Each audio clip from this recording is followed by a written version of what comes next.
देवी पार्वती ने भगवान शिव से पूछा, हे प्रभु, अन्य कृतघ्नों को जिस जिस फल की प्राप्ति होती है उसके विषय में उन वेद वेदांग के पारंगत विद्वानों ने क्या कहा।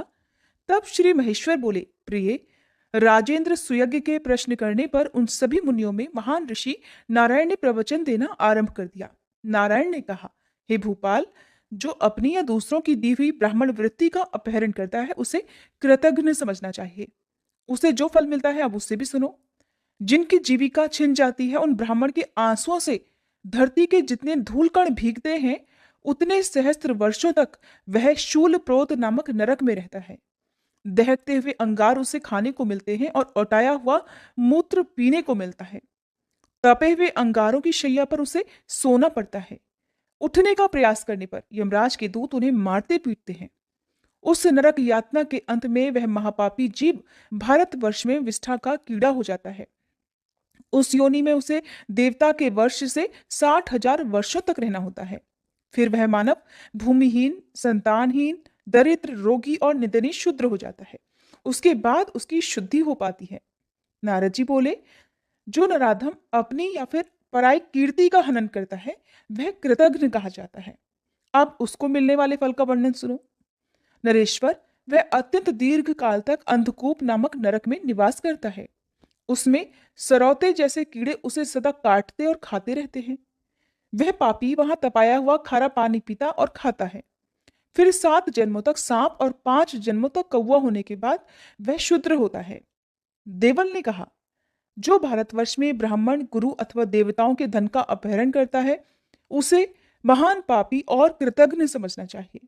वह बहुत लंबे समय तक अवटोद नामक नरक में निवास करता है।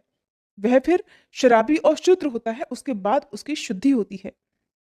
जैगिधव्य बोले, जो पिता, माता या फिर गुरु के प्रति भक्ति से हीन होकर उनका पालन नहीं करता, उल्टे अपनी वाणी, अपनी बोली के द्वारा उन्हें परेशान करता है, उन्हें सताता है, उसे कृतघ्न कहा गया है। जो उल्टा नारी हर दिन अपने कड़वे वचनों द्वारा अपने पति को ताने मारती या फटकारती है वह कृतघ्नी कही गई है। भारतवर्ष में तो वह बहुत बड़ी पापिनी है। कृतघ्न पुरुष हो या स्त्री, दोनों वहनी कुंड नामक महाघोर नरक में जा पड़ते हैं। वहां बहुत लंबे समय तक वे अग्नि में ही वास करते हैं। फिर 7 जन्मों तक जलों का अर्थात जौक बनकर वह शुद्ध हो पाते हैं। वाल्मीकि ने कहा, हे राजन, जैसे सभी तरुओं में सर्वत्र वृक्षत्व है, कहीं भी वृक्षत्व का त्याग नहीं है, उसी तरह सभी पापों में कृतघ्नता सबसे बड़ा पाप है। जो काम, क्रोध और भय के कारण झूठी गवाही देता है, सभा में वह पक्षपात पूर्ण बात करता है, वह सबसे बड़ा कृतघ्न माना गया है। राजन, जो पुण्य मात्र का हनन करता है वह भी कृतघ्न है। राजन, जो भारतवर्ष में झूठी गवाही देता या पक्षपात पूर्ण बात करता है वह निश्चय ही बहुत लंबे समय तक सर्पकुंड में वास करता है। सदा उसके शरीर में सांप लिपटे रहते हैं, वह डरा रहता है और सांप उसे खाते रहते हैं। यमदूतों की मार पड़ने पर वह सांपों का मलमूत्र खाने को विवश हो जाता है। फिर भारत में 7 जन्मों तक वह अपनी 7 पीढ़ी के पूर्वजों सहित गिरगिट और मेढक बनता है। उसके बाद विशाल वन में सेमल का वृक्ष बनता है। फिर गूंगा मनुष्य और शूद्र होकर वह शुद्धि लाभ करता है। आस्तिक मुनि बोले, गुरु पत्नी गमन करने पर मानव मात्रगामी समझा जाता है। मात्र गमन करने पर मनुष्यों के लिए प्रायश्चित नहीं मिलता। राजन, भारतवर्ष में मात्रगामी पुरुषों को जो दोष प्राप्त होता है वह शूद्रों को ब्राह्मणी के साथ समागम करने पर लगता है। अगर ब्राह्मणी शूद्र के साथ संबंध बनाए तो उसे भी उतना ही दोष लगता है। कन्या, पुत्रवधू, सास, गर्भवती भौजाई और भगिनी के साथ समागम करने पर भी वैसा ही दोष लगता है। राजन, अब ब्रह्मा जी के बताए अनुसार दोष का निरूपण भी करूंगा, सुनो। जो महापापी मानव इन सब के साथ संबंध बनाता है वह जीते जी ही मृतक के समान हो जाता है, चांडाल और अछूत माना जाता है। उसे सूर्य मंडल के दर्शन का भी अधिकार नहीं। वह शालिग्राम जी का, उनके चरणामृत का, तुलसी दल मिश्रित जल का, संपूर्ण तीर्थ जल का और ब्राह्मण के चरणों तक का स्पर्श भी नहीं कर सकता।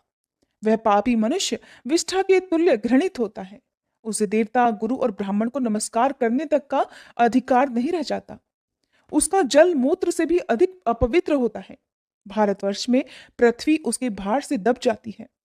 वह उसके बोझ को ढोने में असमर्थ हो जाती है।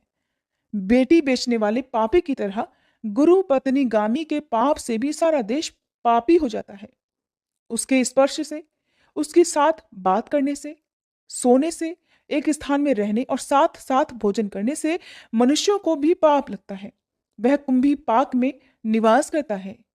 वहां उसे दिन रात अविराम गति से चक्र की तरह घूमना पड़ता है। वह आग की लपटों से जलता हुआ उस नरक में यमदूतों द्वारा पीटा जाता है। इस प्रकार वह महापापी हर दिन नरक की यातना भोगता है। घोर प्राकृतिक महाप्रलय बीतने पर जब पुनः सृष्टि का आरंभ होता है तो वह फिर वैसा ही हो जाता है। नरक यातना के बाद हजारों वर्षों तक उसे विष्ठा का कीड़ा होना पड़ता है। इसके बाद वह पत्नीहीन, नपुंसक और चांडाल हो जाता है। फिर 7 जन्मों तक गलित कोढ़ से युक्त शूद्र और नपुंसक होना पड़ता है। इसके बाद वह अंधा, कोढ़ी और नपुंसक ब्राह्मण होता है। फिर 7 जन्म धारण करने के पश्चात उस महापापी की शुद्धि हो पाती है। मुनि बोले, इस प्रकार हमने शास्त्र के अनुसार सब बातें बताई। राजन, तुम इन विप्रवर को प्रणाम करो जिन्होंने तुम्हें श्राप दिया है, और निश्चय ही इन्हें अपने घर को लौटाकर वापस ले चलो। वहां यत्न पूर्वक ब्राह्मण देवता का पूजन करके इनका आशीर्वाद ग्रहण करो। महाराज, इसके बाद शीघ्र ही वन को जाओ और तपस्या करो। ब्राह्मण के श्राप से मुक्ति मिलने पर फिर यहाँ वापस आ जाओगे। पार्वती जी, ऐसा कहकर सभी मुनि, देवता, राजा और बंधु वर्ग तुरंत ही अपने अपने स्थान को चले गए। देवी पार्वती ने पूछा, हे प्रभु, मुनि समूहों के चले जाने पर मनुष्यों के कर्मफल का वर्णन सुनने के बाद ब्रह्म शाप से विवल हुए राजा सुयज्ञ ने फिर क्या किया? अतिथि ब्राह्मण ने भी क्या किया जिन्होंने राजा को श्राप दिया था? क्या वे लौटकर राजा के घर में गए या नहीं? ये बताने की भी कृपा कीजिए। तब महादेव जी कहने लगे, प्रिय, मुनि समूहों के चले जाने पर वे शापग्रस्त नरेश धर्मात्मा पुरोहित वशिष्ठ जी की आज्ञा से भूतल पर ब्राह्मण के दोनों चरणों में दंड की भांति गिर पड़े। फिर उन श्रेष्ठ ब्राह्मण ने क्रोध छोड़कर उन्हें शुभ आशीर्वाद दिया। उन कृपा मूर्ति ब्राह्मण को क्रोध छोड़कर मुस्कुराते हुए देखकर राजा सुयज्ञ ने अपनी आंखों से आंसू बहाते हुए दोनों हाथ जोड़ लिए और अत्यंत विनम्र भाव से आत्मसमर्पण करते हुए उनसे उनका परिचय पूछा। राजा की बात सुनकर वे मुनिश्रेष्ठ हंसने लगे। उन्होंने मेरे दिए हुए सर्व दुर्लभ परम तत्व का उन्हें उपदेश दिया। वह अतिथि ब्राह्मण बोले, ब्रह्मा जी के पुत्र मरीचि हैं, उनके पुत्र स्वयं कश्यप जी हैं। राजन, कश्यप जी के प्रायः सभी पुत्र मनोवांछित देव भाव को प्राप्त हुए हैं। उनमें त्वष्टा बड़े ज्ञानी हुए। उन्होंने सहस्त्र वर्षों तक पुष्कर में परम दुष्कर तपस्या की थी। ब्राह्मण पुत्र की प्राप्ति के लिए देवाधिदेव परमात्मा श्री हरि की आराधना की। तब भगवान नारायण से उन्हें एक तेजस्वी ब्राह्मण पुत्र वरदान के रूप में प्राप्त हुआ। वह पुत्र तपस्या के धनी तेजस्वी विश्वरूप के नाम से प्रसिद्ध हुआ। एक समय बृहस्पति जी देवराज के प्रति कुपित होकर कहीं और चले गए। तब इंद्र ने विश्वरूप को ही अपना पुरोहित बनाया था। विश्वरूप के मातामह दैत्य थे, अतः वे देवताओं के यज्ञ में दैत्यों के लिए भी घी की आहुति देने लगे। जब देवराज को इस बात का पता चला तो उन्होंने अपनी माता की आज्ञा लेकर ब्राह्मण विश्वरूप के मस्तक काट डाले। नरेश्वर, विश्वरूप के पुत्र विरूप हुए जो कि मेरे पिता हैं। मैं उनका पुत्र सुतपा हूं। मेरा काश्यप गोत्र है और मैं वैरागी ब्राह्मण हूं। महादेव जी मेरे गुरु हैं। उन्होंने ही मुझे विद्या, ज्ञान और मंत्र दिए हुए हैं। प्रकृति से परवर्ती सर्वात्मा भगवान कृष्ण मेरे इष्ट देव हैं। मैं उन्हीं के चरण कमलों का चिंतन करता हूं। और सुनो राजन, मुझे संपत्ति के लिए भी कोई इच्छा नहीं है। राधा वल्लभ श्री कृष्ण मुझे सालोक्य, सारोप्य और सामीप्य नामक मोक्ष देते हैं, परंतु मैं उनकी कल्याणमयी सेवा के सिवा दूसरी कोई वस्तु लेता ही नहीं हूं। ब्रह्मत्व और अमृतत्व को भी मैं जल में दिखाई देने वाले प्रतिबिंब की तरह मिथ्या मानता हूं। राजन, भक्ति के अलावा सब कुछ मिथ्या ब्रह्म मात्र है, नश्वर है। इंद्र, मनु या सूर्य का पद भी जल में खींची गई रेखा के समान ही मिथ्या है। मैं उसे सत्य नहीं मानता। फिर राजा के पद को भला कौन गिनता है? राजन, तुम्हारे यज्ञ में मुनियों का आगमन सुनकर मेरे मन में भी वहां आने की इच्छा हुई थी। मैंने तुम्हें विष्णु भक्त की प्राप्ति कराने के लिए ही यहाँ पर आने का निश्चय किया था। इस समय मैंने तुम पर केवल अनुग्रह किया, तुम्हें शाप नहीं दिया। तुम एक भयानक गहरे भवसागर में गिर गए थे। मैंने तो बस तुम्हारा उद्धार किया है। केवल जल में तीर्थ ही तीर्थ नहीं है, भगवान के भक्त भी तीर्थ समान होते हैं। मिट्टी और पत्थर की प्रतिमा रूप देवता ही देवता नहीं है, भगवान के भक्त भी देवता होते हैं। जलमय तीर्थ और मिट्टी पत्थर के देवता मनुष्य को दीर्घ काल में पवित्र करते हैं। बहुत देर से उनकी शुद्धि होती है, परंतु श्री कृष्ण भक्त दर्शन देने के साथ ही पवित्र कर देते हैं। राजन, निकलो इस घर से। देरुराज अपने पुत्रों को, वत्स, अपनी साध्वी पत्नी की रक्षा का भार अपने बेटे को सौंपकर शीघ्र ही वन को चलो। राजन, ब्रह्मा जी से लेकर कीट पर्यंत सब कुछ मिथ्या ही है। जो सबके ईश्वर हैं, उन परमात्मा राधा वल्लभ श्री कृष्ण का भजन करो। वे ध्यान से बड़ी आसानी से मिल जाएंगे। ब्रह्मा, विष्णु और शिव आदि के लिए भी उनकी आराधना बड़ी कठिन है। राजन, 7 स्वर्गलोक, 7 द्वीपों सहित पृथ्वी, पर्वत और समुद्रों सहित 7 पाताल, इन समस्त लोकों सहित जो ब्रह्मांड है वह अंडे के आकार में जल पर तैर रहा है। प्रत्येक ब्रह्मांड में ब्रह्मा, विष्णु और शिव आदि रहते हैं। देवता, मनुष्य, नाग, गंधर्व और राक्षस आदि निवास करते हैं। राजन, पाताल से लेकर ब्रह्मलोक तक जो अंड है, यही ब्रह्मा जी का कृत्रिम ब्रह्मांड है।